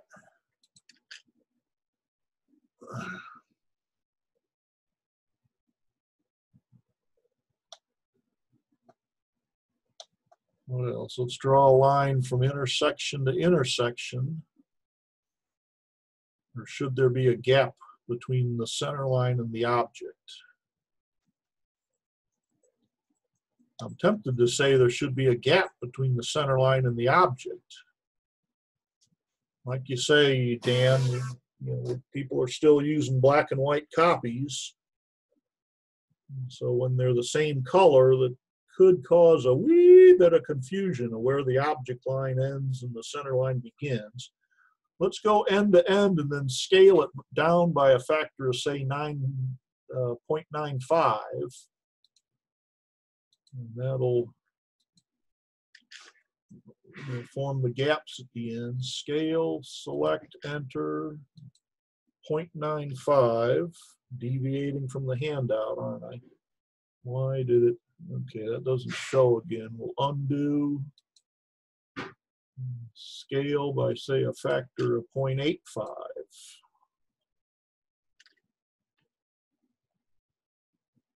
A little bit more than I want.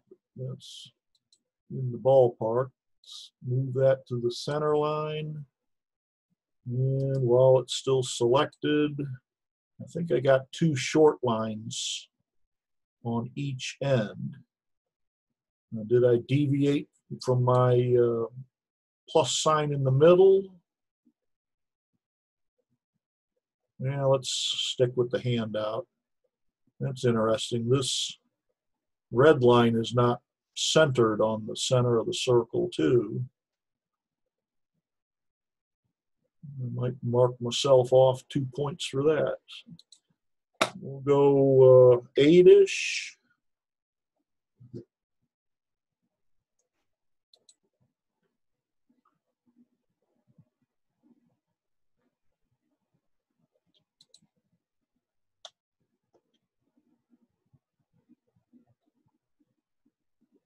I don't know that this center line has to go so far. Maybe I wanted a wing at each, outside of the sprockets.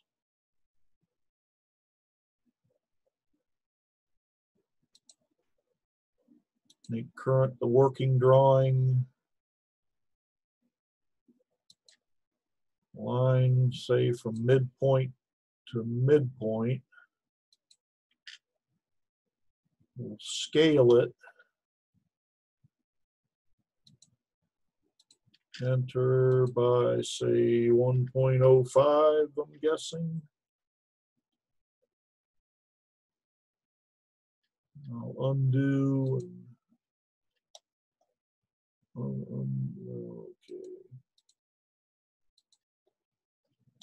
Undo and say 1.1, or better yet, 1.15. 1.15, enter. It's about the length of this. I think this is really a composite of several lines, though. I put a little short stubby there so I wouldn't conflict with the plus sign here.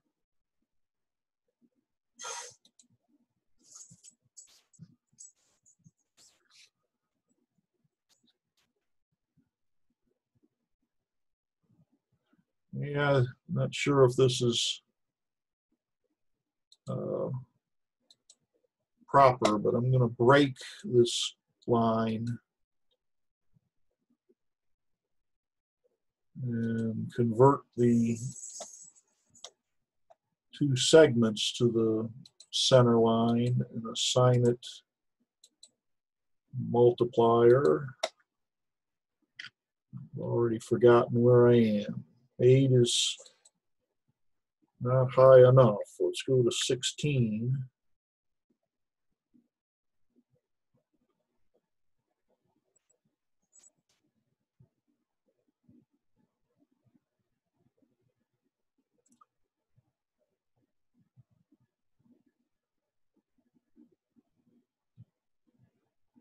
Might be as close as I can get.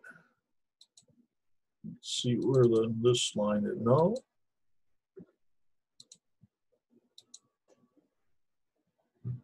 Drag that down to match.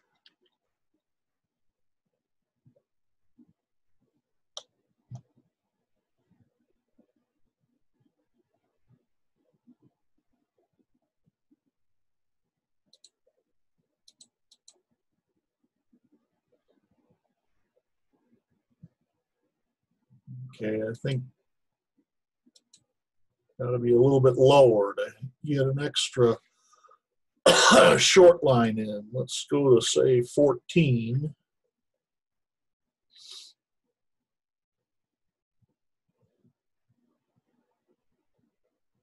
Now let's call that good enough. What's there left to do? You don't know how to dimension yet, so none of the magenta stuff is due.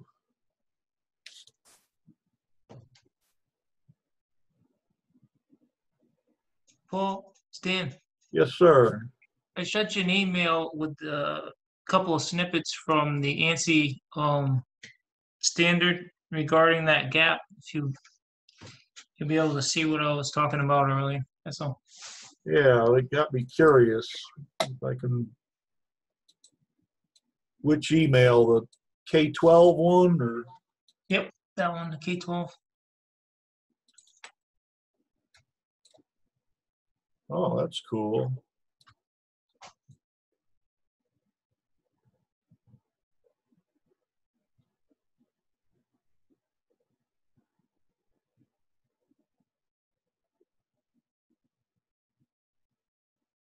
I beg to differ here, Dan, but there's no gap right there. Oh, so just on center lines, you're saying? Yes. Oh, yeah. Oh, there's no doubt there should be a gap between the object and the extension line. But center lines, it's right to it. That's what you're saying? Okay, I don't know that I agree with. See, they have a gap even on the center line, it looks like. Yeah, I would not have. That's hard to see on the screen. Well, for the sake in of writing? it, Daniel? Hmm? Do they put it in writing?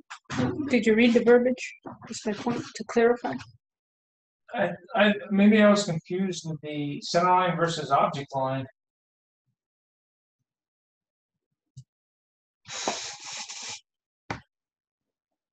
well, let's table this. And I'm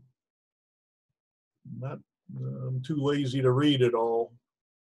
Yeah, let's table this, Dan, and Yep. Okay. continued. Close that brow. Appreciate you looking at that, though.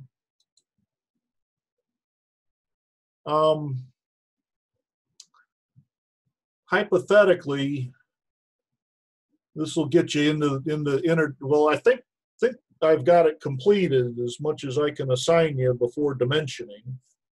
Double click on line weight to, yep, okay, nope, I don't want the red to be that fat. Let's change the line weight of our one and only center layer. Yep, it was probably fat because the object layer was selected. We'll change it to default, not 0. Default, okay. Close there. And to get it off of the origin, I'm going to move everything to the positive quadrant. And for good measure, let's put height. I will call it Paul WK7 EX. Where are we? 5'1"? Yes.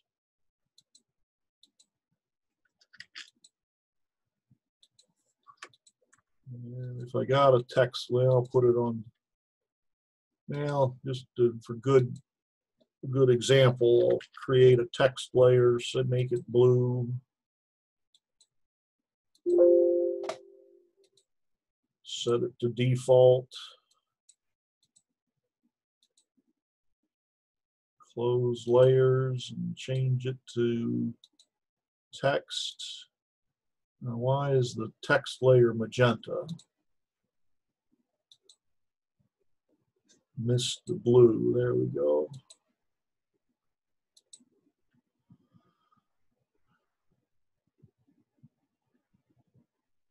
Interesting. I think y'all have got a prettier font for standard style than I do. Yeah, I only got standard. I got so many, well, anyway, I'm going to create a new style called, I don't know, Paul style.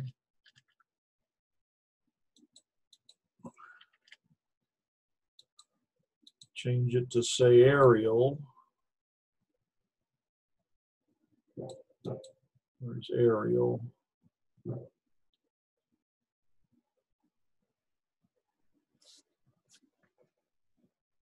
There it is.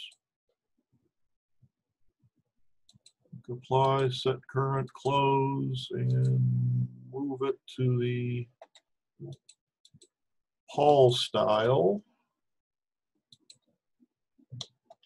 Okay, that's a wee bit on the big side. I'll scale it down, say 0.75. What happened? I'm getting kind of nitpicky here. We'll move it. And ordinarily, I kind of like center justifying. I won't ping you for this because, say the boss comes up and says, "You idiot! I want weak and exercise spelled out." Oh, all right, be that way.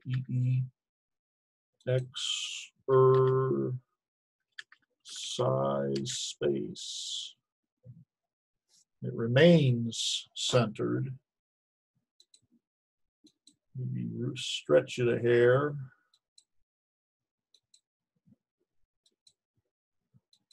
Center it, move it straight up. I'm really getting fussy now, aren't I? Line spacing 0.77. Anyway, say we wanted to know the area of all this white space if these circles were gone. With today's lesson, we can calculate all this white space. Again, rather than do the arithmetic, let's delete these circles.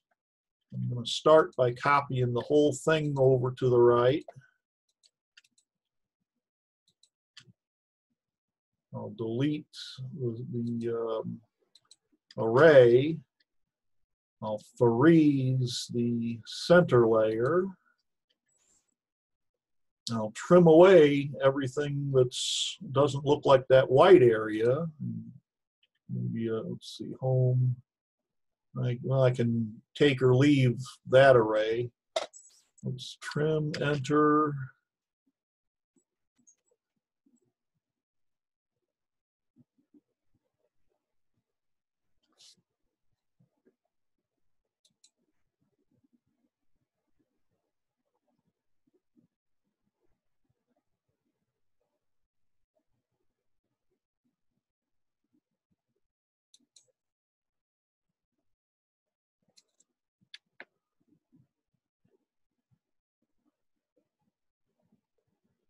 Excuse me, Paul, it's Dan. Did you want us to make our homework assignment bold lines like that, or thicker lines, and then join them? Is that part of the exercise? Short answer is no. I'm just killing time until 5:45 comes up. I would like you to assign the object layer a heavy line weight though. Okay, what thickness do you want? 0.5 millimeter. Okay.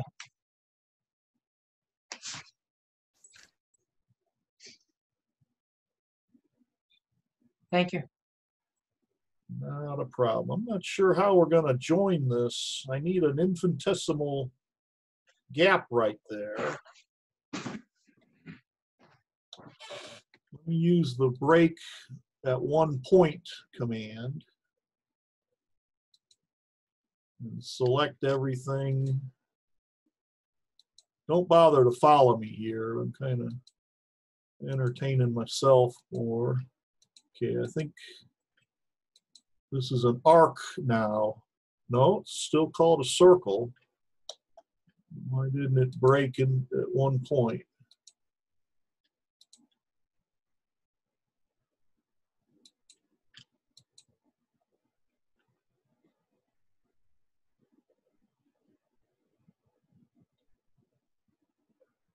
All right, be that way. I'll draw a micro circle there. I'll trim away everything and then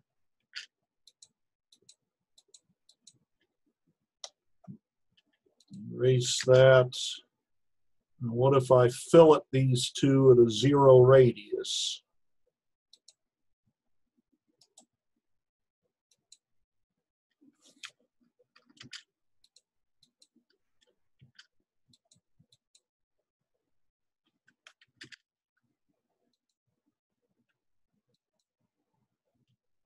I think there's going to be a hair gap in there. Well, let's see what happens when I merge everything. I might need the same process down here. What I want to get is, let me,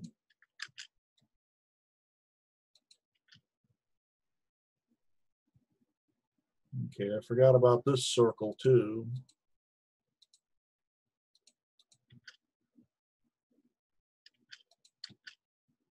I want to get how much area is all this white. I'm not sure what's going to happen down here. Let's try to join it. Yes, I want to turn it into one. J for join. I'll carefully walk the length so that there's no question. Yeah, I might have to jump across that with a close option.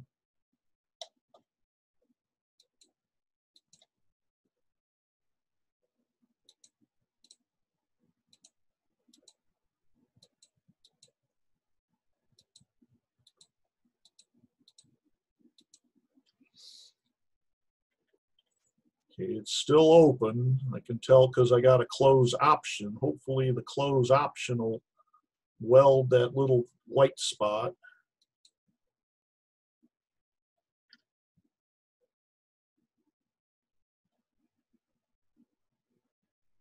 Well, I got to open this bottom thing a hair.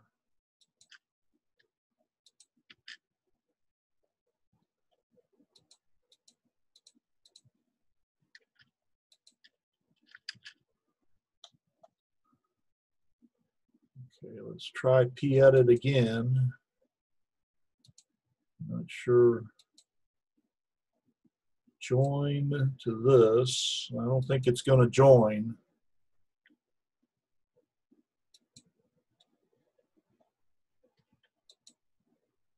Ah, shit.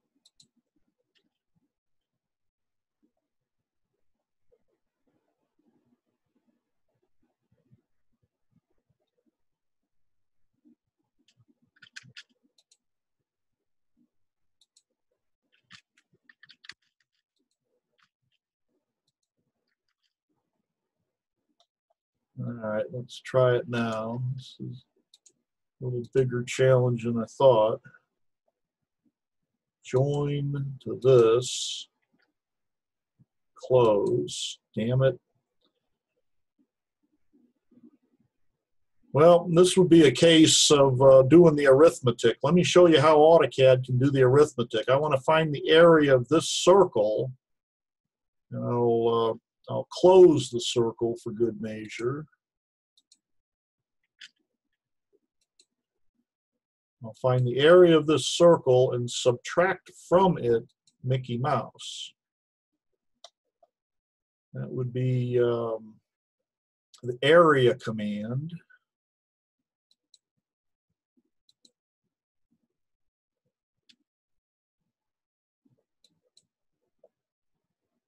I want to deal with objects, so I'll click the object option of the area command. I'll first hit the plus sign because I'm going up inside. Again, this is kind of cryptic. By the time I remember how to do this, you could copy the two areas into your calculator. And minus, enter this guy, and hit enter. I'm coming up with an area of just under 6,000 square units. Another way it would be to crosshatch this. And there's a method of crosshatching where you can simply place a boundary. Let's try that. Maybe it'll give us a nice closed polyline. We will move the last thing created. Let's see what the area of this guy is. Well, that's tremendously larger than I got before.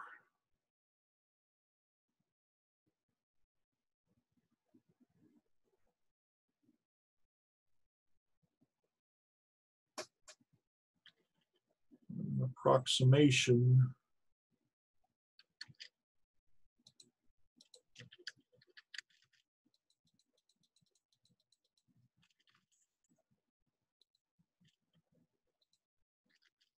This is going to be a fudge factor, but I'll weld these things up.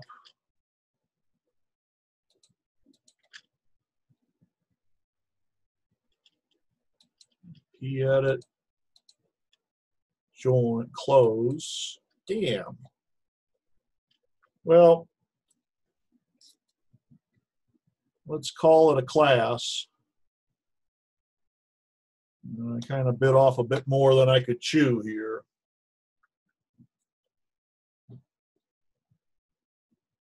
Anyway, I'll leave the 52 for y'all to do. And let's see what 52 is.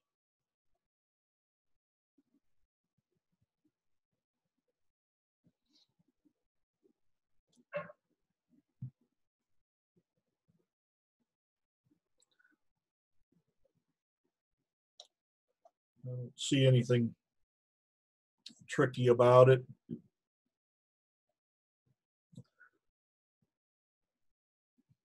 One option would be to array all of these arcs.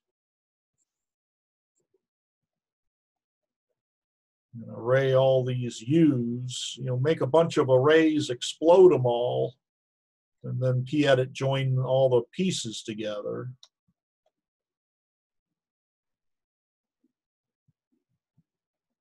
Anybody got any question on anything?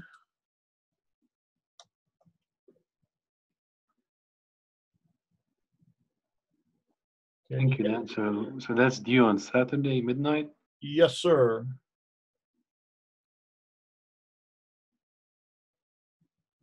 Aaron, are you comfortable with NanoCAD, or? I think we've covered, the array, the polar array command in NanoCAD. Yes, I'm pretty comfortable. The scale command, I think we covered, Okay, folks, Saturday at midnight, give me both 51 and 2. Thank you. And my pleasure. I'll PDF this and add it to today's assignment. I think I figured out how I can add to a site. I wasn't clicking save. So, okay. Have a nice Thank week, you. folks. Thank you. My pleasure. See you next week. I'll shut them down. More and TTFN.